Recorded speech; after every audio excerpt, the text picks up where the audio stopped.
हम आज देखेंगे कि राजस्थान के माउंट आबू हिल्स में भगवान शिव की अंगूठा की पूजा क्यों होती है।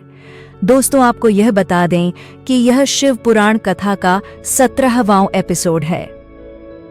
आइए अब देखते पूरी कथा।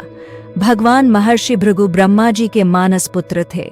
उनकी पत्नी का नाम ख्याति था, जो दक्ष की पुत्री थी। महर्षि भृगु सप्तर्षि मंडल के एक ऋषि हैं। सावन और भाद्रपद में वे भगवान सूर्य के रथ पर सवार रहते हैं। एक बार की बात है, सरस्वती नदी के तट पर ऋषि मुनि एकत्रित होकर इस विषय पर चर्चा कर रहे थे कि ब्रह्मा जी, शिव जी और श्री विष्णु में सबसे बड़े और श्रेष्ठ कौन है। इसका कोई निष्कर्ष न निकलता देख उन्होंने त्रिदेवों की परीक्षा लेने का निश्चय किया और ब्रह्मा जी के मानस पुत्र महर्षि भृगु को इस कार्य के लिए नियुक्त किया। महर्षि भृगु सर्वप्रथम ब्रह्मा जी के पास गए। उन्होंने न तो प्रणाम किया और न ही उनकी स्तुति की। यह देख ब्रह्मा जी क्रोधित हो गए। क्रोध की अधिकता से उनका मुख लाल हो गया, आंखों में अंगारे दहकने लगे। लेकिन फिर यह सोचकर कि ये उनके पुत्र हैं, उन्होंने हृदय में उठे क्रोध के आवेग को विवेक बुद्धि में दबा लिया। वहां से महर्षि भृगु कैलाश गए। देवाधिदेव भगवान महादेव ने देखा कि भृगु आ रहे हैं, तो वे प्रसन्न होकर अपने आसन से उठे और उनका आलिंगन करने के लिए भुजाएं फैला दीं। किंतु उनकी परीक्षा लेने के लिए भृगु मुनि उनका आलिंगन अस्वीकार करते हुए बोले, महादेव, आप सदा वेदों और धर्म की मर्यादा का उल्लंघन करते हैं। दुष्टों और पापियों को आप जो वरदान देते हैं, उनसे सृष्टि पर भयंकर संकट आ जाता है।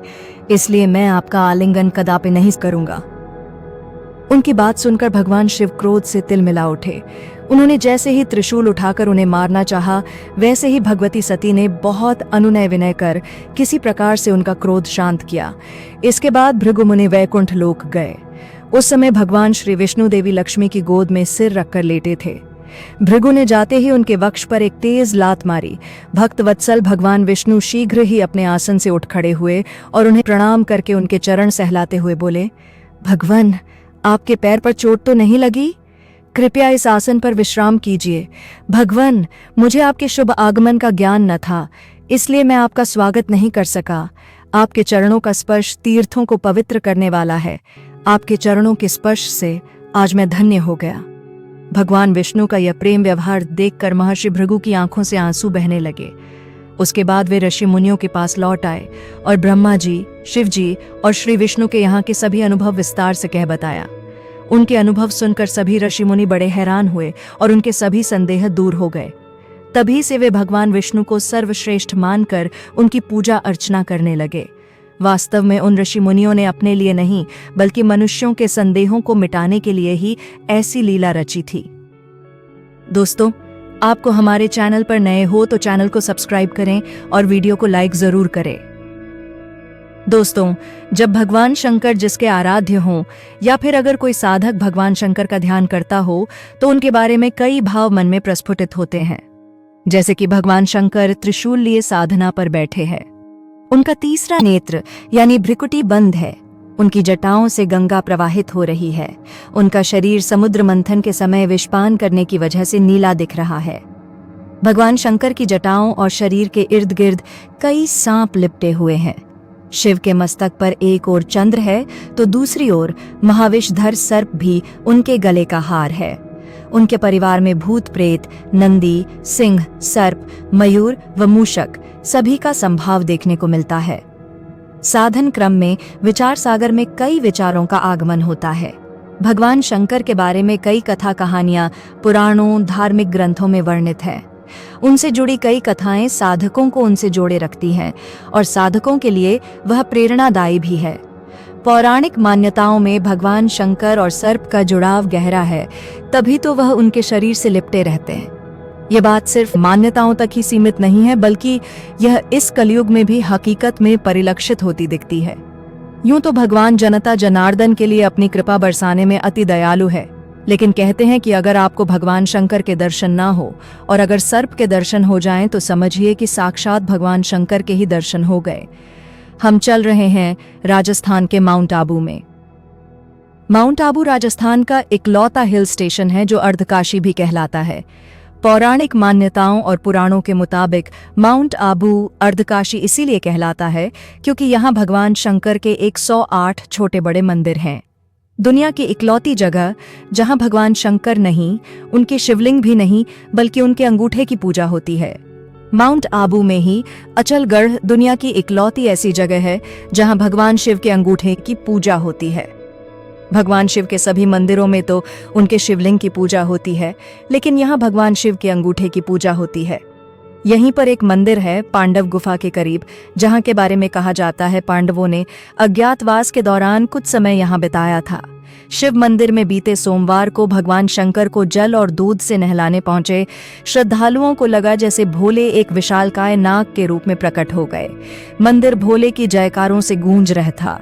शिवलिंग पर जल, बिल्व पत्र, भांग, धतूरा, फूल आदि चढ़ाए जाने का क्रम जारी था। तभी एक विशालकाय सर्प न जाने कहां से आकर शिवलिंग से लिपट गया। इस नाग का आकार लगभग 6 फीट का था। इस बीच कुछ लोगों ने डरते डरते शिवलिंग पर जल भी अर्पित किया, लेकिन नागराज कई घंटों तक शिवलिंग से लिपटे रहे। सावन का दूसरा सोमवार और शिवलिंग पर जल चढ़ाने का सिलसिला चलता रहा। इस बीच नाग की अटखेलियां भी जारी रहीं। वह कभी शिवलिंग के ऊपर बैठता तो कभी शिवलिंग की चारों तरफ लिपट कर बैठ जाता।